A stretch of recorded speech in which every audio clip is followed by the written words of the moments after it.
زلزلہ آنے کے بعد اکثر چینل والے پروگرام کرتے ہیں، علماء کو بھی بلاتے ہیں، اور سب سے پہلے سوال یہ پیش کیا جاتا ہے زلزلے آتے کیوں ہیں؟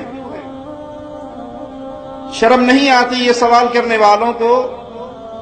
یہ سوال اس ٹی وی چینل پہ بیٹھ کے پوچھا جا رہا ہے کہ زلزلے آتے کیوں ہیں جس چینل پر 24 گھنٹے فاحشہ اور بدکار عورتیں ناچتی ہوئی تھرکتی ہوئی نظر آتی ہیں، جہاں ساز، ڈانس، گانے، باجے، گھنگروں کی آواز گونجتی ہے، جب زنا عام ہو، جب شراب عام ہو، جب ناچنے والی سروں پہ مسلط ہو، تو آسمان سے پھول گریں گے یا زلزلے آئیں گے؟ زلزلے کیوں آتے ہیں؟ جب اللہ کو ناراض کیا جائے تو زلزلے ہی آتے ہیں، اور اس موقع پہ جب زلزلے آئیں، طوفان آئیں، مصیبتیں آئیں، عذاب آئیں، تو یہ سوال کیا جائے زلزلے کیوں آتے ہیں؟ اپنی اداؤں پہ غور کرو، زلزلے کیوں آتے ہیں؟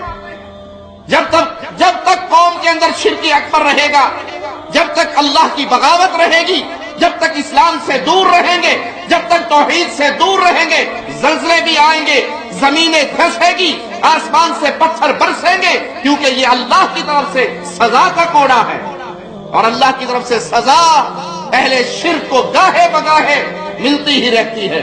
عقل مند ہے وہ جو ان سزاؤں کو دیکھ کر توبہ کرتا ہے، رجوع کرتا ہے اللہ کی طرف، معافی مانگتا ہے، اللہ کو راضی کرتا ہے۔ اور ظالم